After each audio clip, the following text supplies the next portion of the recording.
5월은 가정의 달로 보내고 있습니다. 어버이날, 어린이날, 스승의 날, 5월 21일은 무슨 날인지 혹시 아십니까? 2007년에 법정 기념일이 된 부부의 날입니다. 5월 21일은 아마 둘이 하나가 된다는 뜻으로 21일을 부부의 날로 하고 있습니다. 부부의 날 설교를 준비하다 보니까 마치 결혼 주례사를 하는 것 같습니다. 오늘 여러분 리마인드 웨딩 하는 마음으로 오늘 이 말씀을 잘 들으시기를 주님의 이름으로 축원합니다. 쉽지 않지만 오늘 당연한 것 같지만 질문을 하나 하고 말씀을 시작하겠습니다. 여러분 잘 살고 계십니까? 1부, 2부 때보다 훨씬 아멘 소리가 커서 다행입니다. 결혼 생활은 어떠신지, 여러분의 부부 관계는 어떠신지, 프라이버시에 관련된 문제라 더 물어볼 수는 없지만 자기 스스로 내가 정말 잘 살고 있는지, 내 생각, 아내 생각, 남편 생각도 나랑 같은지 한번 스스로 생각해 보시기 바랍니다. 우리가 세상을 살아가면서 정말 필요하고 중요한 것들이 많이 있습니다. 그 중에 중요한 것 중에 하나가 만남이라고 하는 것이지요. 만남을 통해서 일생을 축복된 삶을 살기도 하지만 잘못된 만남 때문에 일생을 고통 속에서 살기도 합니다.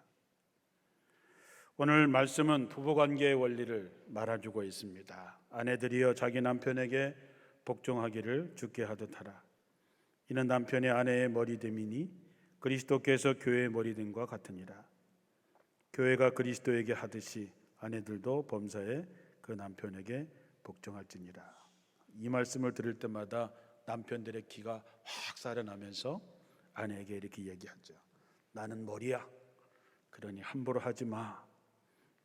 그러면 아내가 얘기하죠. 머리가 나쁘면 몸이 고생이야. 이렇게 얘기하죠. 남편이 지켜야 될 원리도 있습니다. 남편들아 아내 사랑하기를 그리스도께서 교회를 사랑하시고 위하여 자신을 주신과 같이 하라. 이와 같이 남편들도 자기 아내 사랑하기를 제 몸과 같이 할지니 자기 아내를 사랑하는 자는 자기를 사랑하는 것이라. 부부관계를 그리스도와 교회의 관계에 빗대어서 잘 순종하고 남편은 자신의 아내를 위해서 그리스도가 교회를 위해서 자신의 몸을 내어준 것 같이 희생하라, 이런 말씀이지요. 이 말씀은 누가 더 높으냐, 누가 더 힘이 있느냐 라고 말씀하신 것이 아닙니다. 두 사람이 서로 이해하고 사랑하고 협력하고 마음을 모아서 살아가는 것이 부부라고 하는 것을 가르쳐주고 있습니다. 이거를 우리 중에 모를 사람이 어디 있겠습니까? 많은. 문제는 그 중에 한 사람이 자기 중심적으로 돌아서기 시작하면 관계가 깨어지게 되고, 내가 내 몫을 더 가져오려고 할 때에 다른 한 사람은 자기 몫을 챙기지 못해서 상처를 받게 됩니다. 성경의 대접을 받고자 하는 대로 먼저 남을 대접하라는 원리가 있습니다. 거울 속에 비친 자기 자신이 먼저 웃는 법은 없습니다. 내가 웃어야 거울 속에 있는 내가 웃는 것인데, 부부라는 것이 마찬가지입니다. 내가 먼저 해야 반응이 오는 것이죠. 내가 먼저 웃어야 거울 속에 있는 나도 웃는 것이지요. 다시 말하면 내 배우자가 먼저 행복할 때에 나도 행복해진다라고 하는 원리가 됩니다. 부부라는 관계는 생각해보면 참 이상한 관계입니다. 부부는 촌수가 없습니다. 그래서 무촌이라고 그러죠. 촌수가 없다는 것은 그냥 하나가 됐다고 하는 얘기죠.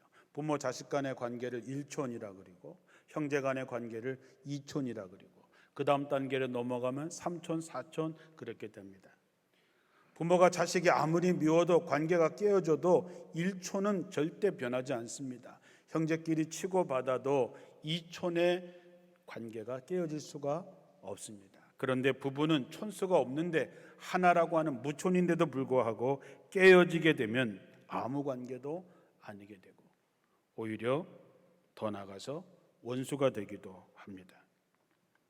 한 남자와 한 여자가 만나서 한 가정을 이룬다는 것은 너무나 신기하고 기적 같은 일인데, 그러나 정작 그들이 만나서 결혼하는 것을 보면 어떻게 보면 무모한 것 같습니다.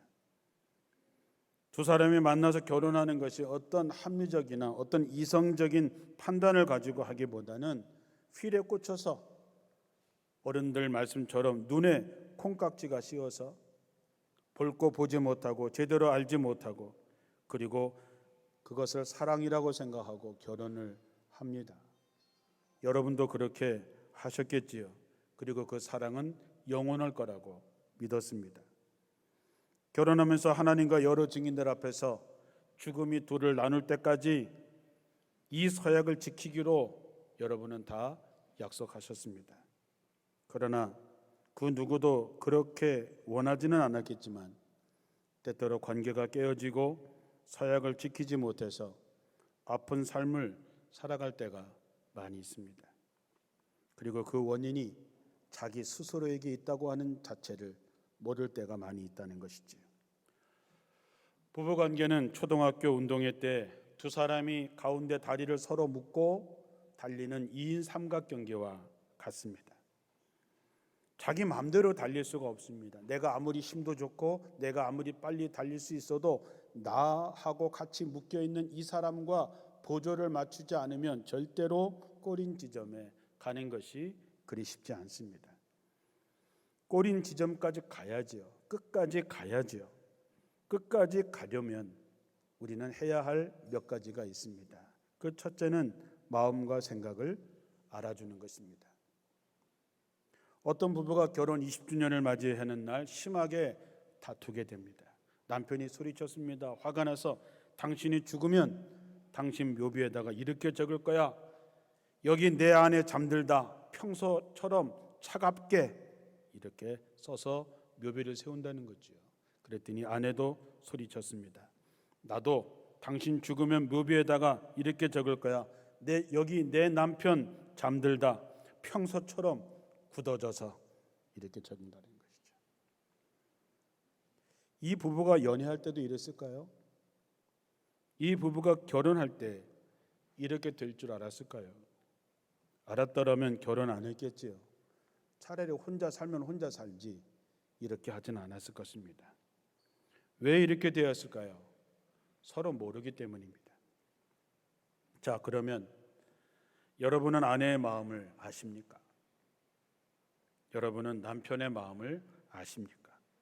안다면 얼마나 아십니까? 내 아내가 내 남편이 무엇을 고민하고 있는지, 무엇 때문에 힘들어하고 있는지, 무엇을 원하는지, 무엇을 하고 싶은지 아시냐 하는 것이지요. 때때로 여러분이 다 압니다. 이제는 눈만 딱 봐도 압니다. 이렇게 얘기하는 분이 많은데 정말 그 아는 것이 상대방의 마음일까? 자기 생각이지 상대방의 마음이 아닐 때가 많이 있습니다. 부부가 한 침대에서 자고 한 상에서 먹고 마셔도 마음을 나누지 못하는 사이라면 아무것도 아닙니다. 나눔이라고 하는 말은 함께 걸어가는 진정한 의미입니다. 나누지 못하는데, 다시 말하면 알아주지 않는데, 알지 못하는데 어떻게 함께 갈 수 있겠습니까? 어떻게 보조를 맞춰서 꼬린 지점까지 갈 수 있겠는가 하는 것이죠. 때때로 오랫동안 가깝게 지내왔다고 생각했는데 같이 잘 지내고 같이 놀기도 하고 차도 마셨는데 그 사람과 헤어지고 난 다음에 그 사람에 대해서 별로 아는 것이 없다라고 하는 것 때문에 깜짝 놀랄 때가 있습니다. 잘 아는 것 같았는데, 친하다고 생각했는데 실제로 아는 게 별로 없다는 얘기죠. 부부도 마찬가지입니다.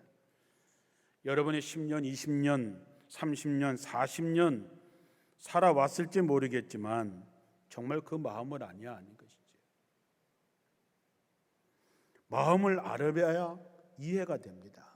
마음을 알아야 배려해 줄 수 있습니다. 마음을 알아야 존중해 줄 수 있습니다. 성경에서 안다라고 하는 말은 겉만 아는 것이 아닙니다. 내가 예수를 안다 이렇게 얘기하는 것은 내가 예수님의 마음을 알고 그분의 삶을 알고 그분의 뜻을 알고 그분의 말씀을 알기 때문에 내가 예수님의 뜻대로 말씀대로 산다. 그럴 때 우리가 예수를 안다 이렇게 얘기할 수 있는 것이지요. 우리가 예수님의 마음을 모른다면, 예수님의 말씀을 모른다면, 그분의 뜻을 모른다면 우리가 신앙생활 한들 무슨 소용이 있겠냐는 것이죠. 부부관계도 마찬가지고 인간관계도 마찬가지입니다. 서로 사랑한다고 하는 것은 진정한 나눔이 있어야 됩니다. 그러면 어떻게 하면 알 수 있을까요? 물어보시면 됩니다. 오늘 집에 가셔서 여보, 당신은 무슨 생각하며 살고 무엇이 고민이고 무엇을 원하고 어떻게 가기를 바라냐라고 물어보십시오. 그분의 입장에서 얘기하는 걸 다 들어주십시오. 그거를 내가 중간에 걸르거나 컷하는 것이 아니라 그 사람의 얘기를 진정성을 가지고 들어주십시오. 그리고 여러분도 얘기하면 됩니다. 그리고 그 얘기한 것을 인정해주고 존중해주면 되는 것이지. 우리가 서로의 그런 마음을 알아줄 때에 그 다음 단계로 이제 그것을 인정해 줘야 됩니다. 여러분 남편과 아내에게 칭찬받아 보신 적이 있습니까? 매일 저녁 때마다 여보 오늘 수고했어요. 장하십니다. 이런 얘기 들어보신 적이 있어요? 칭찬해 준다고 하는 것, 격려해 준다고 하는 것, 때때로 사랑한다라고 하는 말보다 더 마음에 감동이 되는 말이 뭔지 아십니까? 미안해라고 하는 말입니다. 미안하다고 하는 얘기는 뭐냐 하면 인정해 주는 거지요. 내가 잘못했어, 미안해. 여러분 남자와 여자는 다릅니다. 성경에도 남자는 뭘로 만들었어요? 흙으로 만들었습니다. 여자는 뭘로 만들었어요? 뼈로 만들었어요. 재질이 다릅니다. 우리가 화성에서 온 남자, 금성에서 온 여자라는 책을 보면서 남자와 여자 사이에는 언어의 체계도 다릅니다. 생각, 사고방식이 다 다를 수밖에 없어요. 여러분이 수십 년 동안 살아왔다고 부부 일심동체라고 생각하십니까? 그건 착각입니다. 절대로 일심동체가 될 수 없습니다. 다릅니다. 그러나 많은 사람들이 다른 것을 틀린 것으로 생각하고 그것 때문에 어려운 생각이 많이 들지요. 이것을 잘 분별할 수 있어야 됩니다. 하루는 어느 교회 담임 목사님에게 신실한 집사님 부부가 전화를 했습니다. 목사님, 우리 오늘 대판 싸우고 오늘 갈라서겠습니다. 죄송합니다. 그리고 전화가 끊었어요. 담임 목사님이 깜짝 놀라서 교구 담당 부목사에게 전화해서 빨리 가서 신방에서 도대체 뭐가 뭔지 얘기를 들어주라. 그래서 부목사가 부랴부랴 신방을 가서 그 두 집사님을 앉혀놓고 싸운 이유를 듣고 보니까 어이가 없었습니다. 부부 집사가 싸운 이유는 뭐냐 하면 감자를 쪄놓고 무엇을 찍어 먹어야 되느냐 가지고 싸운 거죠. 전라도 출신인 남자 집사는 감자는 설탕에 찍어 먹어야 된다 라고 얘기하고 경상도 출신 부인 집사는 소금 찍어 먹어야 된다는 것이지요. 그래서 설탕 가져와라, 아니야 그냥 소금 찍어 먹어라, 이것 때문에 대판 싸움이 벌어지고 갈라선다고 하는 것이죠. 간식 먹으면서 좋은 시간을 가져보겠다는 것이 뜻밖에도 복병을 만나서 갈라서자는 말까지 나온 거죠. 그 이야기를 다 들은 부목사가 이렇게 얘기했습니다. 저는 강원도 사람이라 찐 감자는 고추장 찍어 먹습니다. 그것으로 싸움 끝났습니다. 여러분 이거는 틀린 문제가 아니지요. 설탕을 찍어 먹든 소금을 찍어 먹든 고추장을 찍어 먹든 감자를 먹는 방식의 차이지 이건 다른 거지 틀린 것이 아니라고 하는 거죠. 그런데 우리는 이것을 이해하고 인정해 주질 않습니다. 왜 내가 시키는 대로 하지 못하느냐, 왜 내 방식대로 안 되느냐라고 하는 거죠. 이해와 인정이 바탕에 깔려 있지 못하면 아무리 성령께서 우리 안에 계시고 예수님의 말씀이 우리 안에 있어도 다툼과 싸움은 독사처럼 항상 또아리를 틀고 있을 수밖에 없는 것입니다. 인정할 때, 인정하지 않을 때 결과는 완전히 달라지게 되어 있습니다. 코의의 법칙이라고 하는 법칙이 있습니다. 우리가 기르는 관상어 중에서 코의라고 하는 아주 특별한 물고기가 있습니다. 이 물고기는 작은 어항에다가 기르면 다 커도 5cm에서 8cm 정도, 손가락 그저 하나 정도밖에 자라지 않습니다. 그런데 좀 큰 수족관이나 연못에서 기르게 되면 한 20cm에서 25cm 손바닥만하게 물고기가 자랍니다. 그러나 이 물고기를 강물에 놓아두면 90에서 1m 20까지 자랍니다.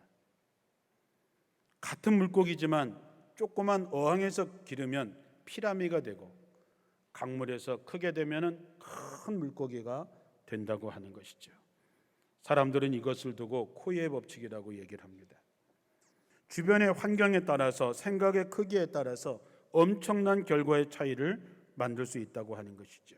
우리는 누군가의 어항입니다. 나는 내 아내에게 어항이 되고 내 자식들에게 어항이 됩니다. 서로에게 그렇게 되는 것이지요. 내가 그를 인정하는 크기에 따라서 그의 크기가 달라지게 되어 있습니다.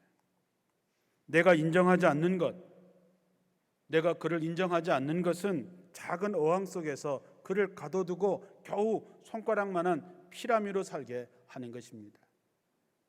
그러나 우리가 어항이 아니라 강물이 되어주면 어떨까요? 그렇게 되면 그는 큰 물고기로 성장할 수 있고, 그렇게 되면 여러분 자신의 인생도 달라지게 되는 것이죠. 우리가 섬진강 시인이라고 하는 김홍택 님의 그 아내가 남편에게 쓴 편지가 있는데 그 마지막 부분에 이렇게 쓰여 있습니다. 오늘 당신이 내게 불러준 사랑의 노래는 이 봄 나를 다시 태어나게 합니다. 당신이 나를 너무도 소중하게 여겨서 나는 이 세상에 귀한 사람이 되었습니다. 저는 이 마지막 구절이 참 마음에 감동을 받았습니다. 당신이 나를 너무나 소중하게 여겨주었기 때문에 나는 세상에 귀한 사람이 되었습니다. 그 부인이 우리와 다를 거가 뭐가 있을까요? 그 남편이 우리와 별반 다를 것이 뭐가 있을까요? 그런데 너무나도 소중히 여겨줬기 때문에 나는 세상에 귀한 사람이 되었습니다. 코의의 법칙과 같은 것이지요. 그러므로 여러분, 있는 그대로를 인정해 주자라고 하는 것입니다. 그 사람이 갖고 있는 성품, 그 사람이 갖고 있는 모든 것을 인정해 주고 다른 사람과 비교하지 말고 다른 사람은 몰라도 내게는 최고라고 인정해 주자 하는 것이지요. 우리 어릴 때 바보 온달과 평강공주의 이야기를 듣고 자랐지요. 평강공주인데 바보한테 시집을 갔습니다. 바보 온달. 그런데 바보 온달이 나중에 뭐가 된지 아십니까? 온달 장군이 되지요. 충주에 가면 그 유적지가 있습니다. 어떻게 바보가 장군이 됐을까? 어떻게 손가락질 받는 바보가 나라를 지키는 장군이 되었을까? 평강공주가 끊임없이 바보 온달을 무시한 것이 아니라 그에게 최고라고 하는 인정이 계속해서 되었기 때문에 바보도 장군이 되었다는 것이죠. 아브라함에게 고향을 떠나라, 내가 너를 큰 민족으로 만들겠다고 했습니다. 이것은 하나님께서 아브라함을 특별히 인정해 줬습니다. 인정해 줄 때 아브라함은 고향을 떠날 수 있었던 것이죠. 하나님은 다윗에게 내 마음에 합한 자라고 그를 인정해 주었습니다. 다윗은 평생 하나님께 충성된 사람이 되었습니다. 예수님을 배신했던 베드로를 찾아와 예수님께서 그 일을 인정해 주었을 때에 베드로는 더 이상 겁쟁이가 아니라 십자가에 거꾸로 못 박아 죽는 순교자가 되었습니다. 인정해 주면 이렇게 달라지는 것이지. 사랑하는 성도 여러분, 남과 비교하지 마시고 하나님께서 만나게 하신 그를 인정해주고 어항에 가두는 것이 아니라 큰 강물이 되어서 서로 자라갈 수 있도록 하는 여러분들이 되시기를 주님의 이름으로 축원합니다. 마지막으로 부부 관계를 지켜내야 자식을 지켜낼 수 있고 가정을 지켜낼 수 있는 것이지요. 결혼은 서로 묶고 달리는 것이라 했습니다. 처음에는 2인 3각으로 달리지만 자식이 하나 생길 때마다 4인 3각, 5인 4각 점점 묶는 횟수가 늘어나게 되지요. 어쩌면 부모는 양쪽 다리에 자식들이 묶여져 있어서 이제는 자기 마음대로 할 수 있는 것을 포기해야 됩니다. 예수님께서 교회를 위해서 자신의 생명을 내어준 것 같이 우리는 그런 삶을 살 수밖에 없습니다. 그런데 그것을 우리가 포기하고 내 스스로 나 혼자 뭘 해보려고 할 때에 모든 선수들은 다 쓰러질 수밖에 없는 것이지요. 연애 감정은 불꽃놀이라고 하면 사랑은 작은 모닥불이고 결혼 후의 감정은 연탄불 같은 거라는 글이 있습니다. 그래서 연애와 사랑까지는 불꽃놀이, 모닥불 잘 이해하겠는데 왜 결혼은 연탄불이냐고 물었더니 부부가 그 불을 꺼트리면 자식들의 등이 시리기 때문이라고 대답했습니다. 여러분, 사랑은 지켜야 하는 것이지 사랑은 주어지는 것이 아닙니다. 인간의 자연적으로 생기는 어떤 그런 감정의 사랑이 얼마 동안 유지될까라고 하는 많은 논문들이 있지만 평균적으로 보면 사람이 사람에게 갖는 그런 자연적인 사랑의 감정은 1년 6개월, 길어야 3년 간다 했습니다. 지금은 내가 불같은 사랑을 하고 있고 영원한 사랑이라고 큰소리치지만 1년 6개월에서 3년을 못 넘긴다는 것이죠. 그래서 사랑을 지키기 위해서 노력해야 되는 것입니다. 사랑이라고 하는 것이 이성적이거나 합리적인 것이 아니라고 사람들이 생각하지요. 그래서 사람들이 아무것도 아닌 것에 정말로 눈이 멀어서 눈에 콩깍지가 씌어서 사람을 만나고 결혼을 합니다. 신방 가서 제가 묻죠. 지금도 그렇게 좋으세요? 이렇게 물어보면 부인 권사님들이 대부분 이렇게 얘기합니다. 목사님, 그때 내 눈이 삐어서 그랬습니다. 왜 모든 사람이 그렇게 대답을 할까? 모든 사람은 아니겠지요. 많은 사람들이 그렇게 대답을 할까? 자, 좋습니다. 제정신으로 돌아왔습니다. 이제 눈에 씌었던 콩깍지가 떨어졌습니다. 자, 이제 어떻게 살아야 되겠습니까? 생각을 바꿔야 됩니다. 사랑은 감정적이질 않습니다. 사랑은 육체적이질 않습니다. 사랑은 의지적이어야 된다는 것이지요. 자, 고린도전서 13장은 사랑에 대해서 얘기합니다. 13장 4절에 사랑은 오래 참고 이렇게 시작하죠. 이 오래 참는다고 하는 말은 상대방에 대해서, 인간에 대해서 오래 참는 거지요. 그게 사랑이라는 것이죠. 사랑하면 다 오케이 될 것 같지요. 그러나 결혼하면 그렇지 않지요. 사랑은 오래 참는다고 하는 것은 내가 감정적으로는 힘들고 어렵고 속상해도 사랑이 뭐냐? 참는 것입니다. 뭘로 참습니까? 의지를 가지고 참는 거죠. 그래, 내가 이번에 참자. 그래, 내가 이해해 주자. 그래, 내가 인정해 주자. 그렇게 그 한 사람을 향해서 오래도록 참는 것이 사랑이라고 하는 것입니다. 마지막에 뭐라고 얘기합니까? 모든 것을 참으며 모든 것을 믿으며 모든 것을 바라며 모든 것을 견딘다 그랬습니다. 사랑이 그런 것입니다. 모든 것을 참는 것이죠. 모든 것을 믿으며 모든 것을 바라며 모든 것을 견디는 것입니다. 내게 주어진 상황, 내게 주어진 환경을 끝까지 견뎌내는 것이 사랑이라고 하는 것입니다. 그러니 사랑이 얼마나 어렵습니까? 이 사랑을 감정으로 지탱할 수 있을 것 같습니까? 어림도 없는 얘기죠. 이거는 의지를 갖지 않으면 사랑을 지켜낼 수 없습니다. 자기 감정에 빠진 사람은 무례히 행합니다. 함부로 대하죠. 사랑이 뭐라 그랬습니까? 무례히 행하지 않고 자기의 유익을 구하지 않고 성내지 않고 악한 것을 생각하지 않는다 했습니다. 이건 의지의 문제입니다. 중요한 것은 의지를 가지고 내가 부부 관계를 지키고 사랑과의 관계를 지키고 그리고 가정을 지키겠다는 의지를 가지고 내가 견뎌낼 때에 그 속에 더 깊은 사랑이 무엇인지를 깨닫게 되는 것이지요. 결국 부부관계나 인간관계나 가정을 지켜낼 수 있는 것은 나 중심이 아니라 함께 사랑하고 알아주고 인정해주고 존중해줄 때 지켜지는 것입니다. 피천득님의 수필 인연에 이런 글이 있습니다. 어리석은 사람은 인연을 만나도 몰라보고 보통 사람은 인연인 줄 알면서도 놓쳐버리고 현명한 사람은 옷깃만 스쳐도 인연을 살려낸다. 우리가 조그만 텃밭 하나 가꾸는 것도 얼마나 힘듭니까? 정원을 가꾼다면 훨씬 더 힘들겠지요. 끊임없이 잡초를 뽑고 깎고 다듬어 주지 않으면 먹을 것을 얻을 수도 없을 뿐만 아니라 오히려 지나가는 사람들에게 욕을 먹게 되어 있습니다. 관계도 마찬가지입니다. 늘 가꾸고 늘 다스리지 못하면 망가집니다.